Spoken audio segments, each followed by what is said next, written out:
ರಾತ್ರಿ 8:02 ಶ್ರೀಲಂಕಾ ಗುವಾಣಿದಿಲಿ ಸಂಸ್ಥಾವಿ ಸ್ವದೇಶೀಯ ಸೇವೆಯಾಯಿ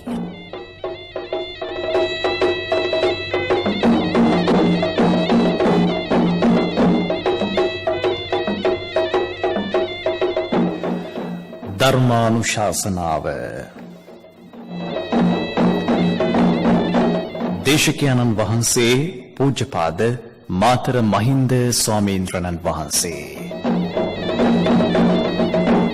ධර්මදේශනාවේ දායකත්ව ඇතුම් ගහකොටුව බරාගෙතර පදිංචි WM පේමාවතේ මහත්මිය, කොළඹ පහ උද්‍යාන පාර පදිංචි දිලේකා තෙන්නකෝන් මෙනවිය ඇතුළු තෙන්නකෝන් පවුලේ සිළු දෙනා, එංගලන්තයේ පදිංචි වෛද්‍ය ලංකා සුනිල් මානවඩු මහතා ඇතුළු එම පවුලේ සිළු දෙනා, හොරණ දොඹගොඩ කෙසෙල් හේනාව පදිංචි සීතා සමරවීර මහත්මිය, හොරම්පැල්ල ජකහටුවේ පදිංචි සීලවතී රණසිංහ මහත්මිය සහ දරු තිදෙනා, වාරියපොළ වේරපොළ පදිංචි මානිල් ඉලංගතිලක මහත්මිය ඇතුළු පවුලේ සිළු දෙනා, වේයන්ගොඩ පත්තලගෙදර ශ්‍රී ධම්මානන්ද මාවතේ 4 වන පටුමගේ MA අරුණී සමන්මලේ මහත්මිය. මිට ස්වල්ප මොහොතකට පෙර ගෞරවනීය දේශකයන්න් වහන්සේට දහත්වට පිළිගන්වමින් ධර්මානුශාසනාව සඳහා ආරාධනා කළා. එම ආරාධනාවන් සිදු කරන්නට යෙදුනේ කොළඹ පහ උද්‍යාන පාරේ පදිංචි දිලේකා තෙන්නකෝන් මෙනවිය, වෛද්‍ය ලංකා සුනිල් මානවඩු මහත්මයා නියෝජනය කරමින් ලක්ෂ්මී පණ්ඩිත මහත්මිය, හොරම්පැල්ල යකහටුවේ පදිංචි ලක්ෂ්මී රණසිංහ මහත්මිය. පින්වතුනි, ධර්ම ශ්‍රවණයට පෙර පන්සල සමාදන් වීම සඳහා নমස්කාරය කියමු. අවසරයි ස්වාමීන් වහන්සේ. සාදු සාදු සාදු. නමෝ තස් භගවතු අරහතු සම්මා සම්බුද්දස්ස. නමෝ තස් භගවතු අරහතු සම්මා සම්බුද්දස්ස. නමෝ තස් භගවතු අරහතු සම්මා සම්බුද්දස්ස. බුද්ධං සරණං ගච්ඡාමි. බුද්ධං සරණං ගච්ඡාමි. ධම්මං සරණං ගච්ඡාමි. ධම්මං සරණං ගච්ඡාමි. සංඝං සරණං ගච්ඡාමි. සංඝං සරණං ගච්ඡාමි. ဒုတိယံ පි බුද්ධං සරණං ගච්ඡාමි.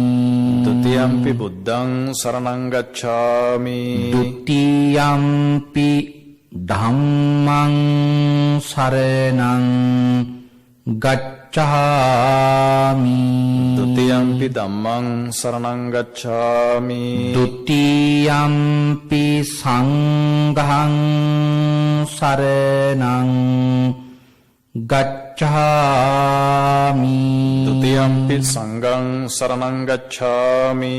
තතියම් පි බුද්ධං සරණං ගච්ඡාමි. තතියම් පි බුද්ධං සරණං ගච්ඡාමි. තතියම් පි ධම්මං සරණං ගච්ඡාමි. තතියම් පි ධම්මං සරණං ගච්ඡාමි. තතියම් පි සංඝං සරණං ගච්ඡාමි. තතියම් පි සංඝං සරණං ගච්ඡාමි. පානාති පාතා වේරමණී සික්ඛාපදං සමාදියාමි. පාණාතිපාතා වීරමණී සික්ඛාපදං සමාදියාමි. අදින්නාදාන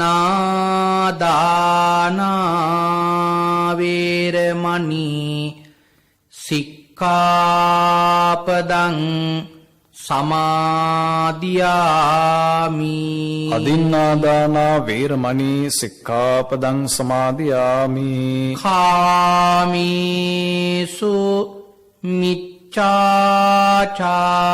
මිච්ඡාචාරා වේරමණී සික්ඛාපදං සමාදියාමි කාමේසු මිච්ඡාචාරා වේරමණී සික්ඛාපදං සමාදියාමි මුසාවාදා වේරමණී සික්ඛාපදං සමාදියාමි මුසාවාදා වේරමණී සික්ඛාපදං සමාදියාමි සුරාමේරය මජ්ජපමා දට්ඨානා වේරමණී සික්ඛාපදං සමාදියාමි සුරාමේරේ මජ්ජපමා දට්ඨානා වේරමණී සික්ඛාපදං සමාදියාමි අප්පමාදේන සම්පාදේත ආම බන්තේ සාදු සාදු සාදු සමන්තහා චක්ඛවාලේසු අත්‍රා ගච්ඡන්තු දේවතා සද්ධම්මං මුනි රාජස්ස සුනන්තු සග්ග මොක්ඛදං ධම්මස්සවන කාලෝ අයං බදන්තා ධම්මස්සවන කාලෝ අයං බදන්තා ධම්මස්සවන කාලෝ අයං බදන්තා සාදු සාදු සාදු නමෝ තස්ස භගවතු අරහතු සම්මා සම්බුද්දස්ස නමෝ තස්ස භගවතු අරහතු සම්මා සම්බුද්දස්ස නමෝ තස්ස භගවතු අරහතු සම්මා සම්බුද්දස්ස සාදු සාදු සාදු මුංච පූරේ මුංච පච්ඡතෝ මජ්ජේ මුංච භවස්ස පාරගෝ සබ්බත්ථ විමුත්ත මානසෝ නපුන ජාති ජරං උපේහි සීති සාදු සාදු සාදු උතුම් වූ භාග්‍යවතුන් වහන්සේට මාගේ උතුම් නමස්කාරය වේවා සාදු සාදු සාදු ධර්ම ශ්‍රවණාපිලාසී ශ්‍රද්ධා බුද්ධි සම්පන්න වාසනාවන්ත කාරුණික පින්වත්නි අද මේ පින්වත් හැම දෙනාම මේ වෙලාවේදී බලාපොරොත්තු වන්නේ භාග්‍යවත් අරහත් සම්මා සම්බුදුරජාණන් වහන්සේ විසින් ඔබෙත් මගෙත් නිවන පිණිස මහා කරුණාවෙන් දේශනා කොට වදාළ සුවාසූ දහසක් ධර්මස්කන්ධයන් අතරින් ඉතාමත්ම වටින ධර්මකාරණාවක් ශ්‍රවණය කරන්නටයි. අද ධර්මදේශනාව සඳහා මා මාතෘකා කර ගන්නට අදහස් කරගත්තා ධම්මපද පාළීහි තණ්හා වග්ගයේ සඳහන් එක ගාථාවක්. පින්වත්නි මේ ධම්මපද පාළී කියලා කියන්නේ හරි ගැඹුරු දේශනාවක්.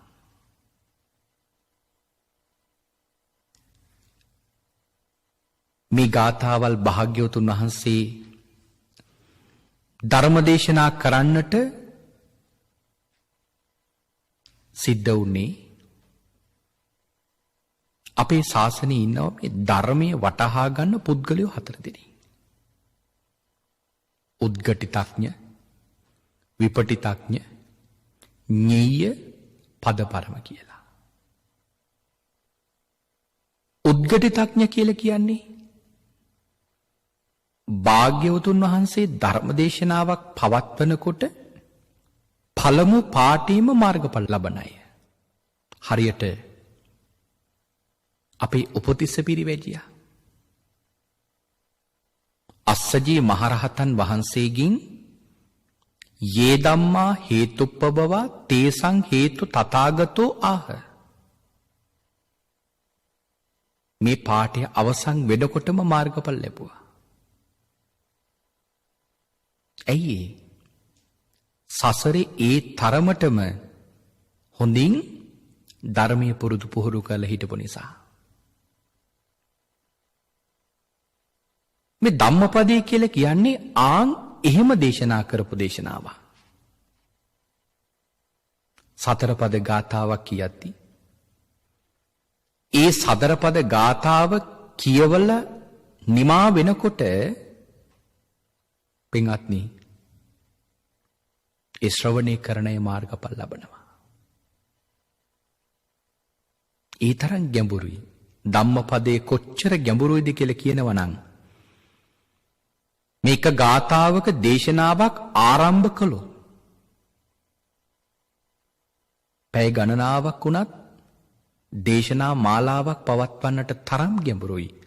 සූත්‍ර පිටකේ බොහෝ සූත්‍රයකට උපකාර ලබා ගන්න පුළුවන්. අද මම තෝරගත්තා එහෙම එක ගාථාවක්.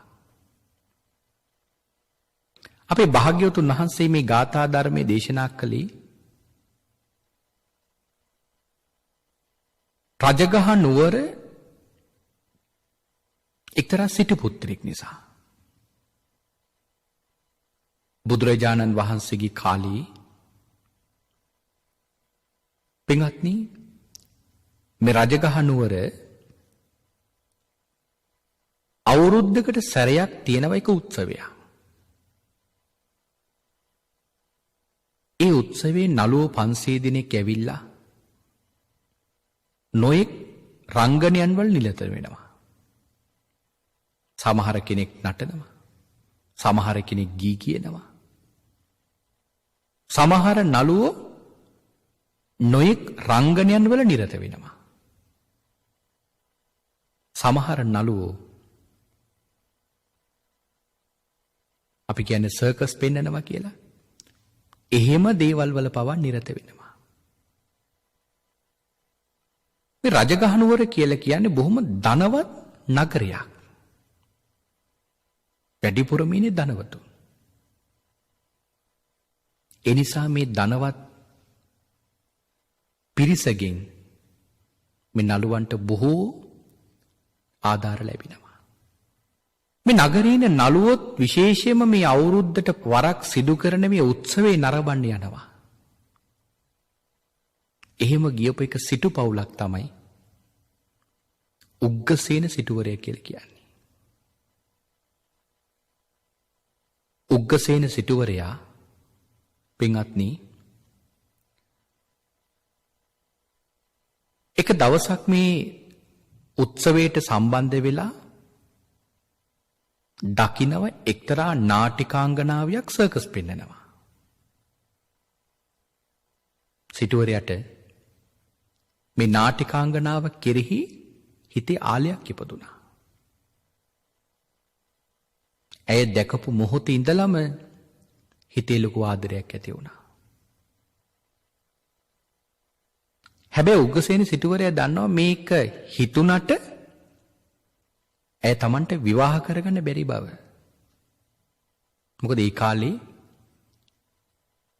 මේ නටන රංග දක්වන පිරිස හඳුන්වලා තියෙන බොහොම පහත් කුලයක් හැටියට. සිටු කුලය බොහොම ඉහළයි. නමුත් උග්ගසේන සිටුවරයාට තමන්ගේ හිත පාලනය කරගන්න බැරි වෙනවා. දැකපු වෙලාවෙ ඉඳලම ඇයොම පතාගෙන සිටු නිවසට යනවා. සිටුවරයා ගිහිල්ලා දැන් කන්නෙත් නෑ බොන්නෙත් නෑ. කිසිම කටයුත්තක් නොකර ඇඳේ වැතිරිලා ඉන්නවා. ඒ වෙලාවේදී සිටුවරයාගේ දෙමව්පියෝ දෙන්න ඇවිල්ලා කාරණා විමසනවා. කරුණු කාරණාවල් දැනගෙන දෙමව්පියෝ කියනවා පුත මේ කටයුත්ත අපට සුදුසු නෑ. අපට මෙහෙම මංගල්‍යයක් කරගන්න බෑ. නමුත් සිටුවරයාට ඒ කියන කිසිම කතාවක් ප්‍රයෝජනයක් නෑ. දරු දුක දන්න දෙමව්පියෝ දෙන්නේ හැටියට මේ පිළිබඳ යමක් හොයලා බලන්න ඕනේ කියලා හිතලා තමන්ගේ කතවැසියෙකුට කහවණු ටිකක් දීලා අර නාටිකාංගනාවන්ගේ ගෙදරට යවුවා.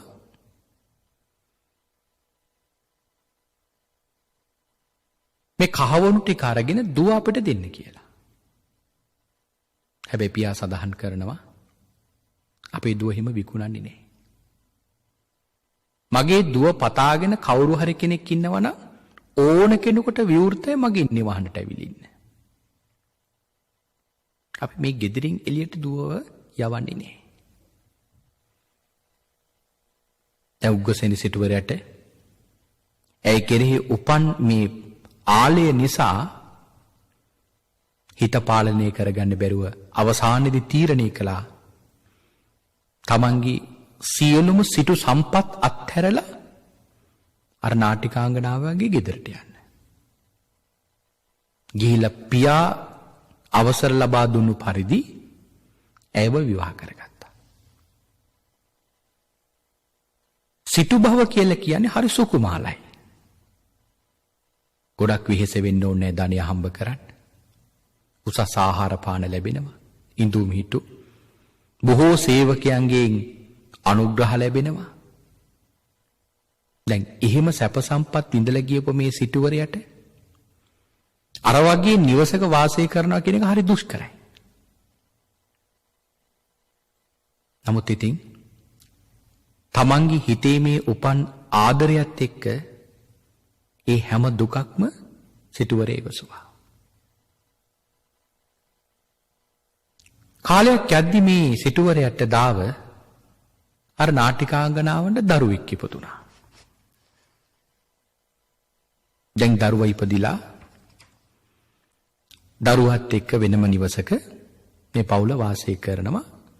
පවුල ජීවත් කරවන්න ඕන කමට සිටුවරයා දැන් හරියට දුක් විඳිනවා.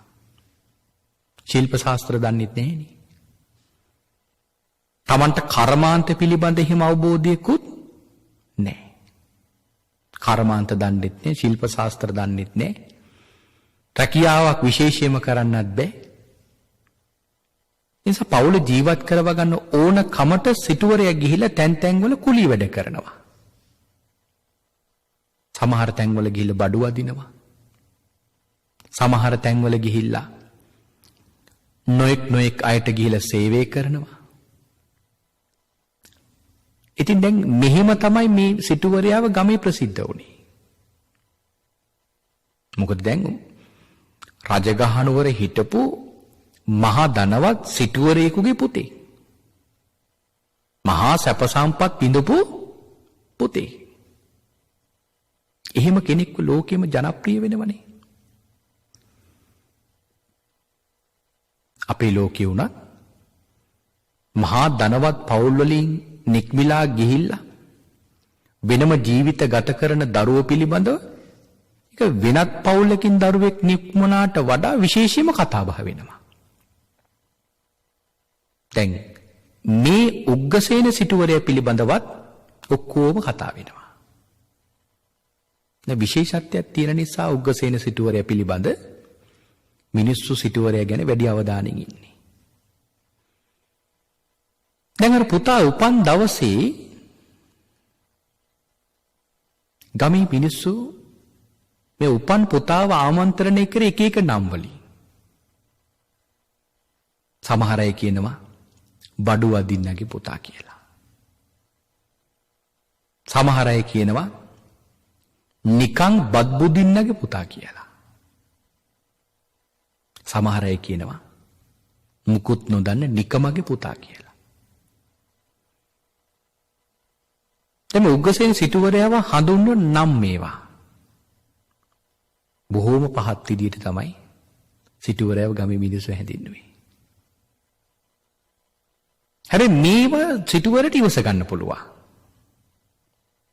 මොකද සිටුවරයා මේ හැම දෙයක්ම දැනගෙන නෙමේ සියල්ල අත්හැරලා ආවේ.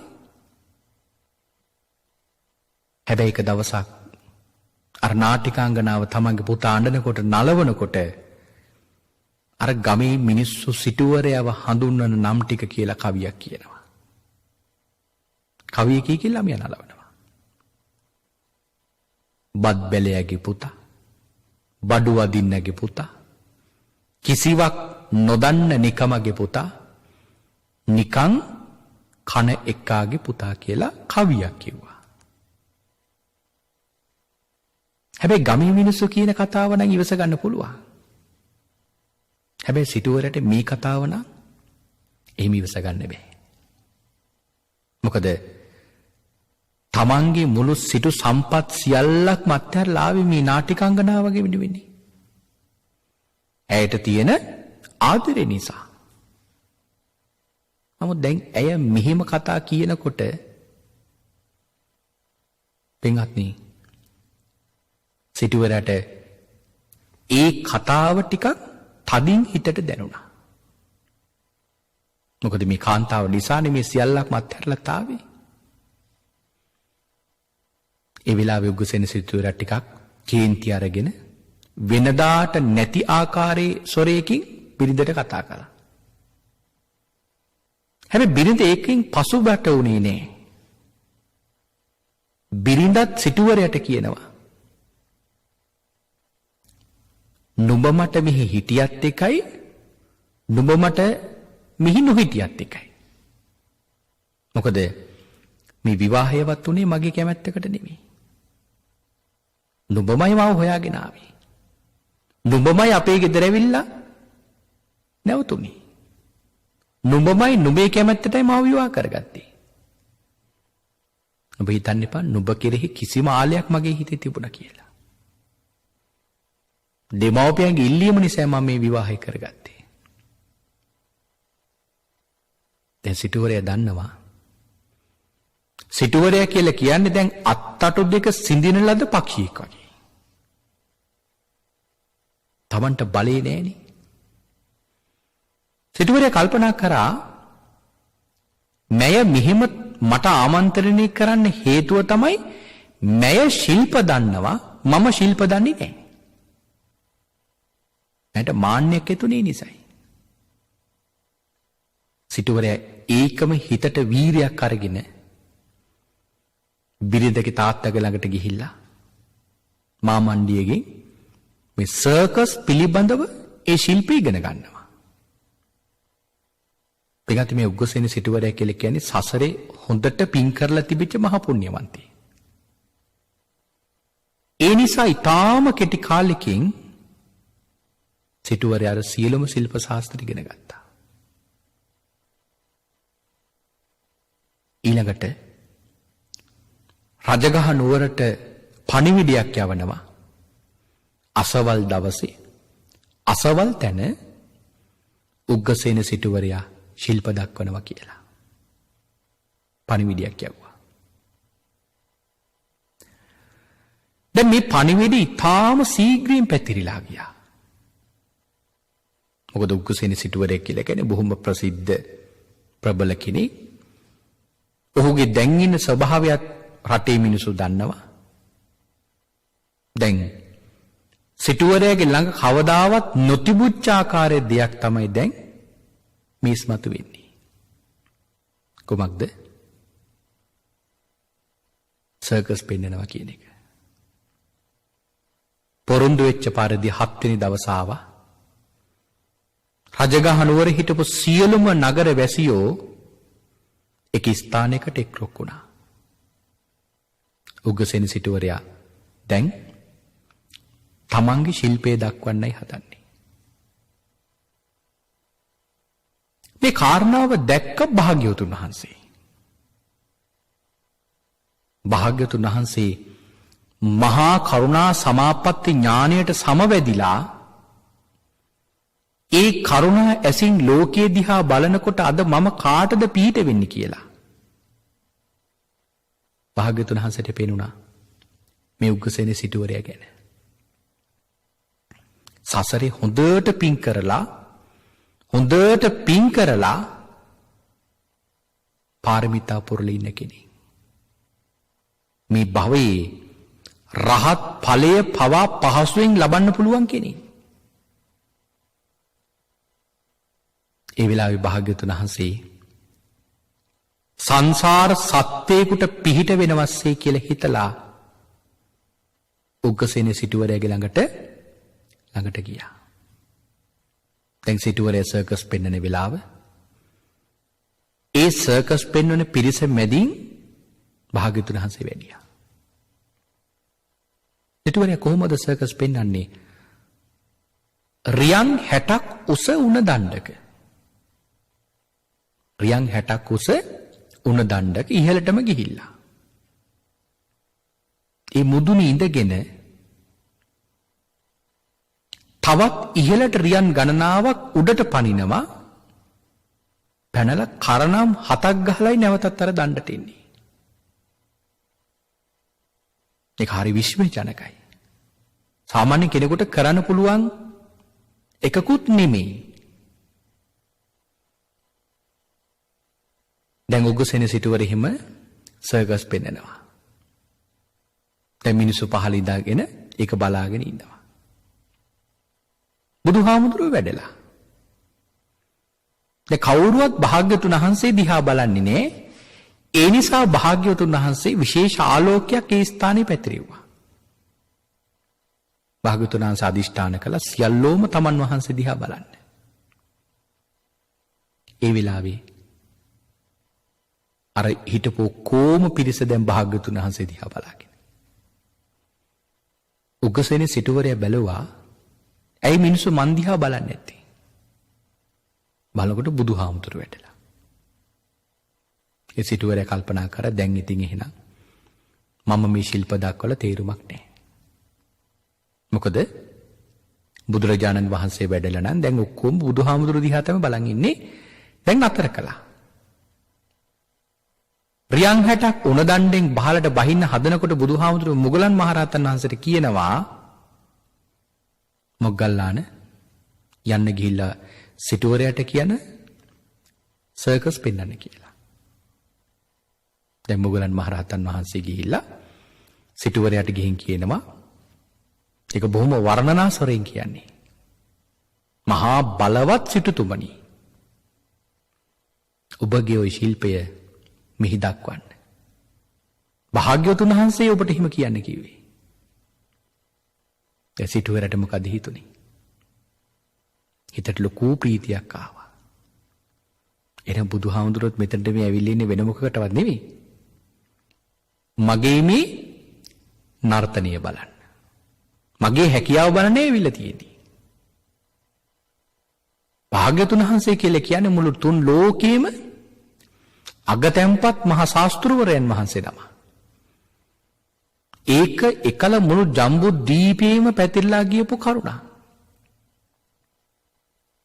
දැන් එවැනි මහා උත්තමයෙකුත් මගේ මේ නර්තනය බලන්න ආවයි කියලා හිතෙනකොට සිටුවරයාගේ හිතට කොයිතරම්නම් ප්‍රීතියක් ඇති වෙන්නේ නැද්ද? අර වෙන වෙලාවේ කරපු කලින් කරපු චිත්ත වීරියට වඩා වැඩි වීරියක් යොදලා දැන් සිටුවරයා නර්තන ඉදිරිපත් කරනවා. ඒ වෙලාවේ භාග්‍යතුන් වහන්සේ තුන් වරක් කරණම් ගහනකොට උණ ගහ උඩ භාග්‍යතුන් වහන්සේ කරණම් ගහන සිටුවරයාට ගාතාවක් කියනවා. මුංච පෝරේ මුංච පච්චතෝ මජ්ජේ මුංච භවස්ස පාරගෝ සබ්බත්ත විමුත්ත මානසෝ න පුන ජාති ජරං උපේහිසීති. භාග්‍යවතුන් වහන්සේ දේශනා කරනවා අතීත පංචස්කන්ධයේ පැවති තෘෂ්ණාව අත්හැරියම අනාගතේ පංචස්කන්ධයේ කෙරෙහි තිබෙන තෘෂ්ණාවත් අත්හැරියම වර්තමානයේ පංචස්කන්ධයේ කෙරෙහි තිබෙන තෘෂ්ණාවත් අත්හැරියම ඒ කෙනා මේ භව සාගරයෙන් ඈතර වෙනවා. හරියට අර උණ ගහේ එකක් අල්ලලා එකක් අත්හරිනවා. තව එක් සැරයක් අල්ලලා තව සැරයක් අත්හරිනවා වගේ භාග්‍යවතුන් වහන්සේ දේශනා කරනවා අපි මේ සංසාරයේ අතීතය අල්ලගෙන ඉන්නවා අනාගතය අල්ලගෙන ඉන්නවා වර්තමානය අල්ලගෙන ඉන්නවා. මෙන්න මේ කාරණාව සිටුවරයාට තමන්ගේ වෘත්තියම දේශනා කළා. බලන භාග්‍යවතුන් වහන්සේගේ තිබෙන හැකියාව. පිළිතුරු බුදුරජාණන් වහන්සේට විතරයි කෙනෙකුගේ හිතක් බලලා ධර්ම දේශනා කරන්න පුළුවන්. භාග්‍යවතුන් වහන්සේ නමකට විතරයි ඒක කරන්න පුළුවන්. ඇයි පින්වතුනි පසේ බුදුරජාණන් වහන්සේලාට මිනිසුන්ට නිවන් දකින්න බණ කියන්න බැරි? අද බොහෝ දෙනෙක් කියන කරුණක් තමයි පසේ බුදුරජාණන් වහන්සේලාට බණ කියන්න බැහැ කියලා.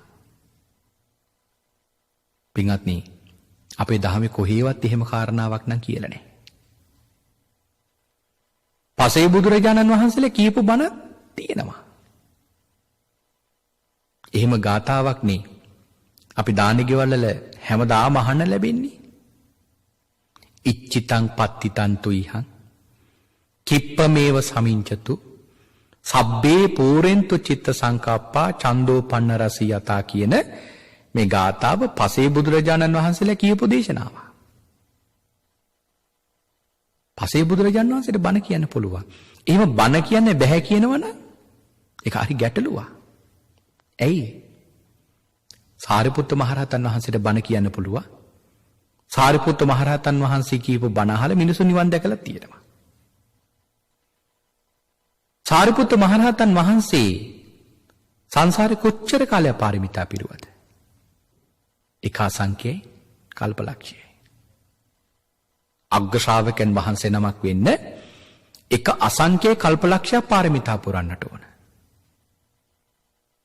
පසේ බුදු කෙනෙක් වෙන්න පසේ බුදුරජාණන් වහන්සේ නමක් වෙන කොච්චර පාරමිතා පුරන්න ඕනද? අසංඛ්‍ය 2 කල්පලක්ෂයක් පාරමිතා පුරන්න ඕන. පින්වත්නි ලෞකික විෂයක වුණත් විශ්වවිද්‍යාලයෙන් ඉවත් වෙලා ගුරුපත් වීමක් අරගෙන ආපු ගුරුවරයෙකුට වඩා දැනුමක් තියෙනවනේ මහාචාර්යවරයෙකුට ඒ විෂය සම්බන්ධයෙන්. පින්වත්නි හිතන්න එක අසංඛ්‍යයි කල්පලක්ෂයක් පාරමිතා පුරපු සාරිපුත්ත මහරහතන් වහන්සේට පුළුවන් නම් බණ කියන්නේ මිනිසුන්ට නිවන් දකින්න. ඇයි පින්වතුනි අසංඛ්‍ය 2 කල්පලක්ෂයක් පාරමිතා පුරපු පසේ බුදුරජාණන් වහන්සේ නමකට බණ කියන්න බෑ කියලා කියන්නේ. බණ කියන්න පුළුවන්. හැබැයි පින්වත්නි පසේ බුදුරජාණන් වහන්සේ නමකට බෑ ශාසනයක් පිහිටවන්න. පසේ බුදුරජාණන් වහන්සේ නමකට බෑ මේ ලෝක සත්‍යයට නිවන් මඟ කියලා දෙන විදර්ශනාව දෙන්න බෑ. ඇයි? පින්වත්නි කෙනෙකුගේ ඉන්ද්‍රියන් වටහා ගන්න බැරි නිසා. ඇත්තටම ගත්තොත් පින්වත්නි රහතන් වහන්සේ නමකටවත් ඒක කරන්න බෑ. රහතන් වහන්සේ නමක් බුදුරජාණන් වහන්සේ නමක් නොහිටියනම් පින්වත්නි ඒ රහතන් වහන්සේටත් බැහැ මිනිසුන්ට නිවන් දකින්න බණ කියන්න. මොකද රහතන් වහන්සේලාත් බුදුරජාණන් වහන්සේලා නැති කාලේ පව ඉඳලා තියෙනවනේ. කොහොමද හිටියේ? සුද්ධවාස බ්‍රහ්ම ලෝක පහේ. සුදස්ස සුදස්සි අවිහ අතප්ප අකනිට්ට කියන මෙන්න මේ බ්‍රහ්ම ලෝක පහේ රහතන් වහන්සේලා වැඩි ඉන්නවා. උන්වහන්සේලාගෙන් 4 නමක්නේ අපේ මහබෝසතාණන් වහන්සේ මව්කුසින් බිහි වෙනකොට ඒ මව්කුසින් බිහි වෙනකොට රන් දැලකින් පිළිගත්තේ. රහතන් වහන්සේලා 4 නමක් පිළිගත්තේ බෝසතාණන් වහන්සේව.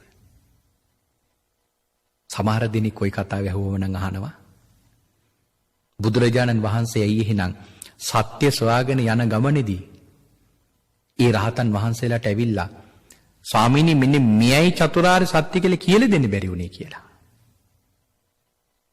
පිටගත්ටි රහතන් වහන්සේලා මේ ලෝකේ දන්නේ මොන ක්‍රමයේද? රහත් වෙන ක්‍රමේ විතරයි.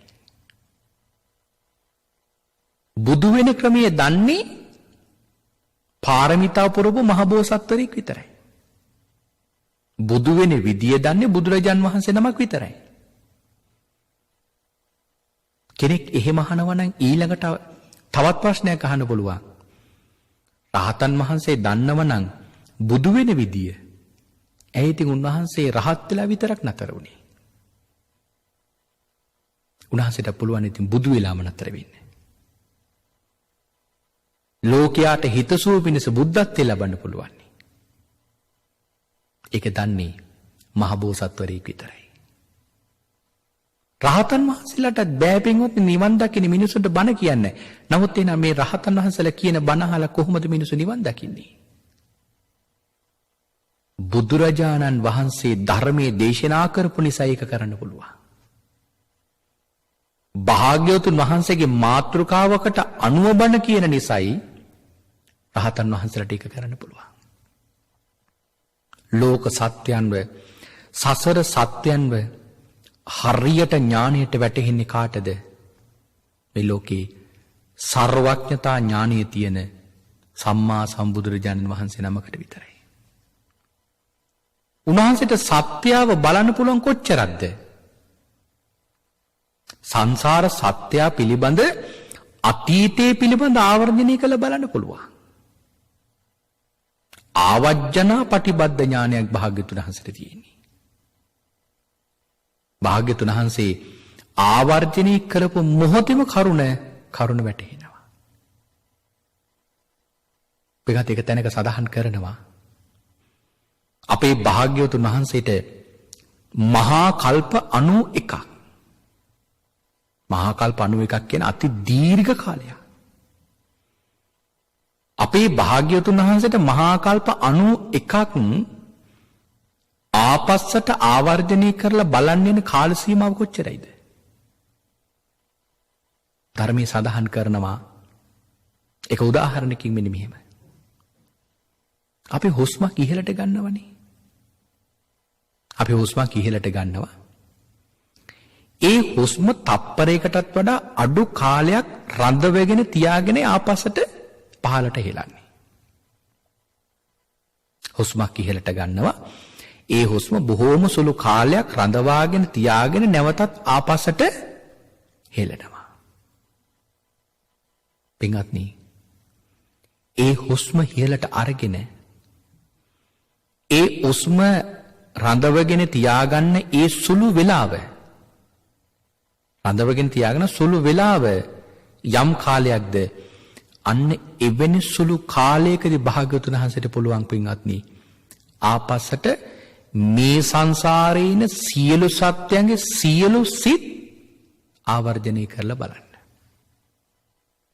මහා කල්ප 91ක් පින්වත්නි භාග්‍යවතුන් වහන්සේට එහෙම ආවර්ජනය කරලා බලන්න පුළුවන් නම් අපේ පින්වතුන් හිතලා බලන්න අනාගතයේ පිළිබඳ ආවර්ජනා පටිබද්ධ ඥානෙ කොච්චරනම් භාග්‍යවතුන් වහන්සේට පුළුවන්ද? ඒ නිසාමනේ අපි සිහිපත් කරන්නේ භාග්‍යවතුන් වහන්සේ මේ අපි කරන සියලු දේවල් දැකලා තියෙනවා කියන. අද මේ කියන බණ භාග්‍යවතුන් වහන්සේ දැකලා තියෙනවා. අපේ පින්වතුන් මේ දේශනාවට කලින් භාග්‍යවතුන් වහන්සේට මල් වට්ටියක් පූජා කළා. භාග්‍යවතුන් වහන්සේට වන්දනා කළා. පින්වත්නි දන්නවද? මීට අවුරුදු 2500 ගණනකට කලින් භාග්‍යවත් අරහත් සම්මා සම්බුදුරජාණන් වහන්සේ දිව්‍ය ඇසින් මේ ලෝකේ අනාගතය දිහා බලද්දී උන්වහන්සේ දැක්කා අනාගතයේ දවසක මෙහෙම දේශනාවක් පවත්වනවා. ඒ ධර්ම දේශනාවකට කලින් මා වෙනුවෙන් මෙහෙම පුෂ්ප පූජාවක් කරනවා. ඒ පුෂ්ප පූජාව කරන කෙනාට අනුග්‍රහයක් වීම පිණිස මං ඒ පූජාව බාර ගන්නවා කියලා අද මේ මල් වට්ටිය පූජා කරපු කෙනාගේ මල් වට්ටිය භාග්‍යවතුන් වහන්සේ අත තියලා බාරගත්තා. ඒ තරම් අනුකම්පාව එවැනි අනුග්‍රහයක් අපේ භාග්‍යවතුන් වහන්සේ දක්වලා තියෙනවා. අරතරන් සුළු කාලයකදී අතීතයේ දිහා බලන්න පුළුවන් නම් අපේ පින්වතුන් හිතලා බලන්න අනාගතේ මේ අවුරුදු 2500 ගැන භාග්‍යවතුන් වහන්සේට කවර කතාවද? පින්වත්නි, උග්ගසේන සිටුවරයාට ඒ ගාථාව ඇහෙනවත් එක්කම උග්ගසේන සිටුවරයා සිව් පිළිසිඹියාවටපත් උතුම් මහරහතන් වහන්සේ නමක් බවට පත් වෙනවා. බලන්නේ රහත් බව කොච්චර උසස්ද කියලා. උණ දණ්ඩක් උඩ ඉඳගෙන ගිහි වස්ත්‍ර දරාගෙන ඉන්න ගමන් රහත් වෙනවා. ඒක විශේෂ ඵලයක් කියලා හඳුන්වන්නේ මොකකටවත් නෙමෙයි. අපේ පින්වතුන් බලන්න සෝන කුටිකන්න මහරහතන් වහන්සේ රහත් බව ලැබුවේ කොහොමද? වීරිය වඩද්දී යටිපතුල් දෙක තුවාල වුණා. යටිපතුල් දෙක තුවාල වෙලා සක්මන් කරන්න බැරි නිසා දණහිස් දෙකෙන් සක්මන් කළා. දණහිස් දෙක තුවාල වුණා. එහෙම වීරිය වඩලා රහත් වෙච්ච රහතන් වහන්සේලා හිටපු ශාසනයක මෙහෙම ගිහි වස්ත්‍ර දරමින් රහත් බව ලබනවා කියන එක ඒක අති විශේෂ කරුණක්. ඒකත් උග්ගසේන සිටුවරයා රහත් තෙරණමක් හැටියට තමයි උණ ගහින් බිමට බැස්සේ.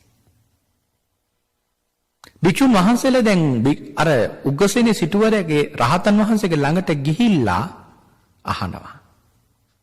සිටුතුමනි, මේ උඩ උඩ ඉන්නකොට බයක් දැනුන්නේ නැද්ද? බියක් හටගත්තේ නැද්ද? දැන් සිටුවරයා රහත් වෙලානේ. සිටුවරයා පිළිතුරු දෙනවා හරියට රහතන් වහන්සේ නමක් වගේ. භික්ෂුන් වහන්සේලා මේ කාරණාව ගිහලා භාග්‍යවතුන් වහන්සේට කියනවා ස්වාමීනි මේ සිටුවරයා හරියට රහතන් වහන්සේ නමක් වගේ රඟපානවනේ කියලා.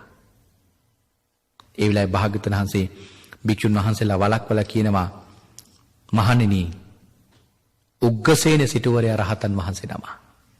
ඔහු රහත් බව ලබලා ඉන්නේ. ඊළඟට භික්ෂුන් වහන්සේලා අහනවා ස්වාමීනි මේ තරම් මහ පුණ්‍යවන්තෙක් ඇයි මේ වගේ දුප්පත් පැල්පතක ඇවිල්ලා ජීවත් වුනේ? ඒ වෙලාවේ කියනවා මහණෙනි පෙර කරපු අකුසලයක්. මොකක්ද අකුසලය?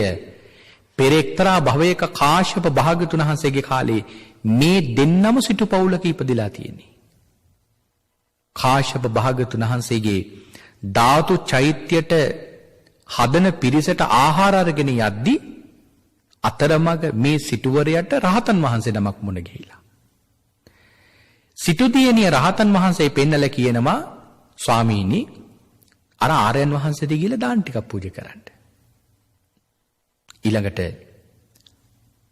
සිටුවරයා ආහාර ටිකක් අරගෙන පාත්‍රයට ගිහලා පූජා කළා. ඒ වෙලාවේ සිටුවරයා රහතන් වහන්සේගේ ඉදිරියේ ප්‍රාර්ථනා කරනවා ස්වාමීනි ඔබ වහන්සේ යම් රසයක් ලැබුවා නම් ඒ රසය මට මේ පිණින් ලැබේවා කියලා. ඒ වෙලාවේ රහතන් වහන්සේ දැක්ක මියා කරපු ප්‍රාර්ථනාව ඉටු වෙනවා. ඉටු වෙන නිසා රහතන් වහන්සේ සිනහවක් පහල කළා. දැන් ඕක බලන් හිටිය දොර ඉන සිටු දියණිය හිනාවට සිටු දියණිය අපහැරුණා. සිටුවරයා ළඟට ආවෙන් පස්සේ සිටු දියණිය කියනවා ස්වාමීනි මම නම් හිතුව උන්වහන්සේ ආර්යයන් වහන්සේ නමක් කියලා. නමුත් උන්වහන්සේගේ හිනාවෙන් නම් මට පෙනුනේ හරියට නැට්ටුක්කාරෙක් වගේ කියලා. සිටු දියණිය එහෙම කිව්වම සිටුවරයා මොකද කළේ? අනේ එහිමයි සොඳුරිය මටත් එහෙම හිතුණයි කිව්වා. ඇත්තට මේ හිතලා නෙමෙයි අර සිටු දියණියගේ හිත හදන්නේ එහෙම කිව්ව සිටුවරයා.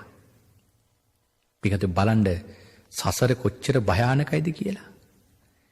සිටුවරයා සිටුදියනිය රහතන් වහන්සේට එහෙම නිගා කරපු නිසා අර වගේ නාටිකාංගනාවක් වෙලා ඉපදුනා ඊළඟ භවයේ. ඊළඟට සිටුවරයා සිටු පවුලක ඉපදිලා එදාර අකුසලය අනුමෝදන් වෙච්ච නිසා අන්තිම කාලේ සිටුවරයාට ඒ පවුලට යන්න වුණා. අපි අතන සමහරට ඕ වගේ වැරදි ඕන තරම් වෙනවා.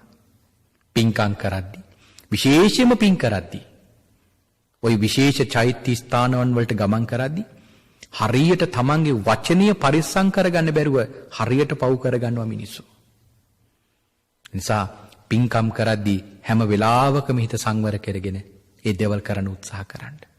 එහෙමනම් සසර පිළිබඳ හොඳින් හිතන්නට පුළුවන් වටින ගාථා ධර්මයක් ඉස්මතු වෙන දේශනාවකයි අද මේ විදියට ශ්‍රී ලංකා ගුවන්විදුලි සංස්ථාවේ ස්වදේශීය සේවයේ හරහා අපි ඔබට දේශනා කරේ.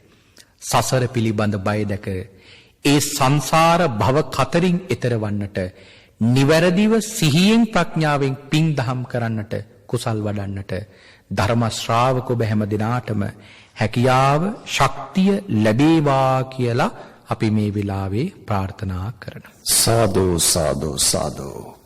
අවසරයි ස්වාමීන් වහන්සේ අද ධර්ම දේශනාවේ දායකත්ව පිළිබඳව සිහිපත් කරන්නට පරලෝසපත් දෙපාර්ශ්වයේම දෙමව්පියන් වන කන්ද අප්පුහාමි, හෙලේනා හාමි, බරුංචි අප්පුහාමි වසර 4කට පෙර පරලෝසපත් තම ස්වාම්පුරුෂයා වන මුදලි හාමි කැලෑගෙදර මහතාට පරලෝසපත් ඥාතිහිත මිත්‍රාදීන්ට නිවන් සුව ප්‍රාර්ථනා කිරීමට සජීවත්ව සිටින දූදරු මුණුබුරු මිනිබිරියන්ට ඥාතිහිත මිත්‍රාදීන්ට සහ තමන්ට නිරෝගී සුවය සහ ඉක්මන් භවයකදීම නිවන් අවබෝධ වේවායි ප්‍රාර්ථනාවෙන් දායකත්වයේ දරන්නේ 2020 සැප්තැම්බර් 15 වන දින 87 වන ජන්මදිනයේ සමරෝ බරාගෙදර ඇතුන් ගහකොටුව පදිංචි විශ්‍රාමලත් පාඨශාලාචාර්යනී WM පේමාවතී මහත්මිය.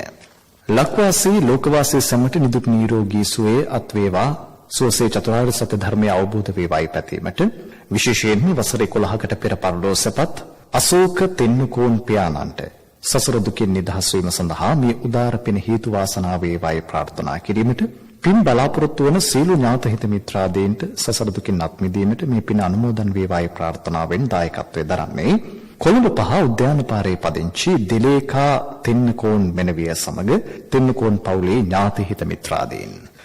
ඩිලන් මානවඩු මහතාගේ 48 වන ජන්මදිනයේ නිමිති කරගෙන එතුමන්ට පින් අනුමෝදන් කොට නිවන් සුව ප්‍රාර්ථනා කිරීම සඳහා දායකත්වයේ දරන්නේ එංගලන්තයේ පදිංචි වෛද්‍ය ලංකා සුනිල් මානවඩු පියාණන්, ලක්ෂ්මී පණ්ඩිත මෑණියන්, වෛද්‍ය දුල්කා මානවඩු සහෝදරිය ඇතුළු එම පවුලේ සුළු දෙනා.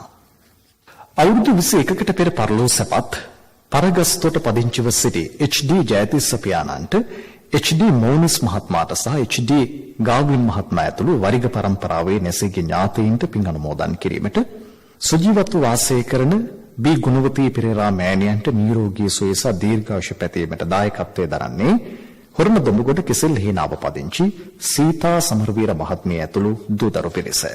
AP රණසිංහ වන තම ස්වාමිපුරුෂයා පරලෝසපත් වී 2020 සැප්තැම්බර් 17 වන දිනට වසරක් පිරීම නිමිත්තෙනුත් දෙපාර්ශ්වයේ දෙමව්පියන් වන පරලෝසපත් AP පිලෝරිස්, HP නන්දාවති, AP රොමෙල් සහ කර්ලිනායන අයටත් ගුණතිලක සහෝදරයා හා කුසුමාවතී සහෝදරියටත් සෝමපාල හා අමරසිංහ මස්සිනාලටත් පරලෝසපත් සිළු නෑහිත මිතුරන්ටත් පින් අනුමෝදන් කිරීමට මුණුබුරු මිනිබිරියන්ගේ අධ්‍යාපන කටයුතු සාර්ථක වීමට සහ දේශකයන්න් වහන්සේටත් ගෞරවනීය මහා සංඝරත්නයටත් තමන් ඇතුළු සිළු දෙනාටම සෝසේ ඉක්මනින්ම නිර්වාණ අවබෝධය සැලසේවායි ප්‍රාර්ථනාවෙන් දායකත්වයේ දරනවා.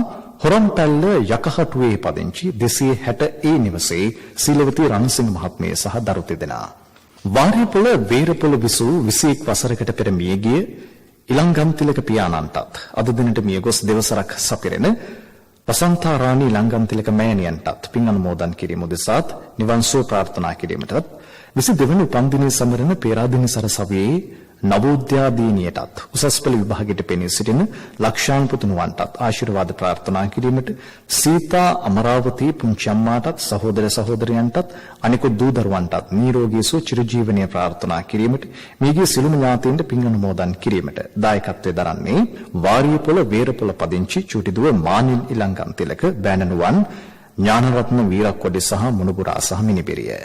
අංක 33 ශ්‍රී ධම්මානන්ද මාවත පත්තල ගෙදර වේයන්ගොඩ නිවසේ පදිංචිව සිටි සංසාර දක්ඛින නුවන් දේශප්‍රිය සිඟිති පුතු පරලෝසපත් වී 2020 සැප්තැම්බර් 14 වන දිනට වසර 3ක් ගත වීම නිමිත්තෙන් පින් අනුමෝදන් කිරීමට පියාණන් වන එම්.ඒ. සිරිසේන මුතුකුට්ටි ආරච්චි මහත්මයාට පින් අනුමෝදන් කිරීමට උපදින ආත්මයක් භවයකදී උතුම් නිර්වාණ සුවය සාක්ෂාත් කර ගැනීම සඳහා මේ පින් හේතු වාසනා වේවායි පැතීමට දෙපාර්ශ්වයේම පින් බලාපොරොත්තු වන සිළුම මළගිය ඥාතීන්ට ගෞරවනීය දේශකයන් වහන්සේට සහ ගරුතර මහා සංඝරත්නයට සිත ප්‍රාර්ථනා කිරීමේ බලාපොරොත්තුවෙන් ඒ වගේම 2020 සැප්තැම්බර් 19 හෙවත් අද දිනට 32 වන උපන්දිනය සමරන තම ස්වාමිපුරුෂයා වන රොෂාන් හර්ෂණ දේශප්‍රිය මහත්මයාට නිදුක් නිරෝගී සුවය ප්‍රාර්ථනා කිරීමට දායකත්වයේ දරනවා වේයන්ගොඩ පත්තල ගෙදර ශ්‍රී ධම්මානන්ද මාවතේ 4 වන පටුමගේ එම්.ඒ. අරුණි සමන්මලී මහත්මිය.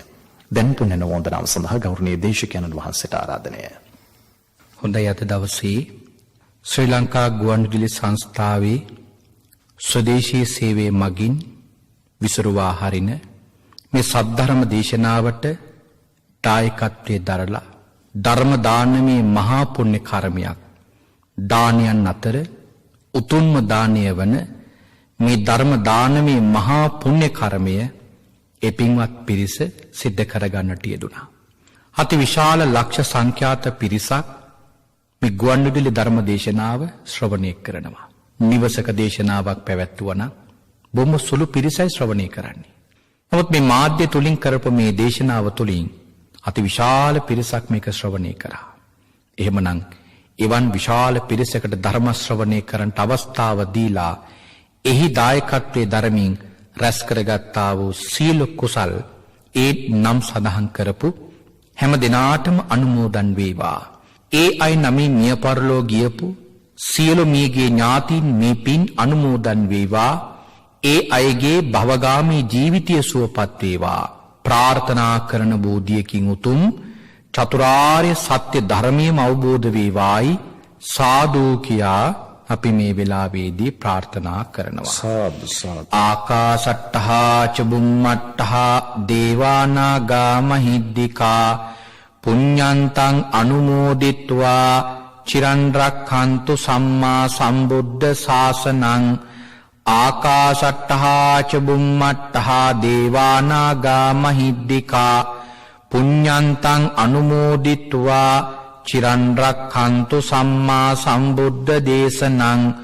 ආකාශට්ටහා චුම්මට්ටහා දේවානාගා මහිද්దికා පුඤ්ඤන්තං අනුමෝදිත්වා චිරන් රක්ඛන්තු සම්මා සම්බුද්ධ ශාවකං. සාදු සාදු සාදු.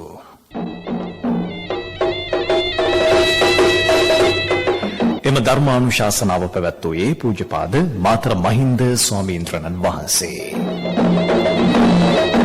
උන්වහන්සේට නිදුක් නිරෝගී සුව චිර ජීවනයේ ප්‍රාර්ථනා කරමින් අපි සාදුකාරයක් පවත්වමු. සාදු සාදු සාදු. ඔබට ධර්මදේශනාවක දායකත්වය ලබා ගැනීමට අවශ්‍ය නම් කතා කරන්න 0112 69 71 40 දුරකථන අංකයට. ඔබට තෙරුවන් සරණයි.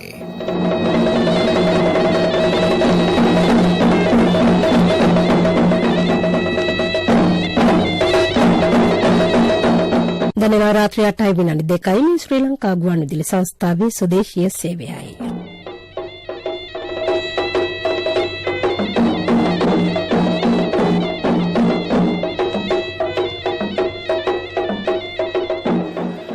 ධර්මානුශාසනාව දේශකයන්න් වහන්සේ පූජ්‍යපාද මාතර මහින්ද ස්වාමීන්ද්‍රණන් වහන්සේ. ධර්මදේශනාවේ දායකත්ව ඇතුම්ගහ කොටුව බරාගෙතර පදිංචි WM පේමාවතේ මහත්මිය, කොළඹ පහ උද්‍යානපාර පදිංචි දිලේකා තෙන්නකෝන් මෙනවිය.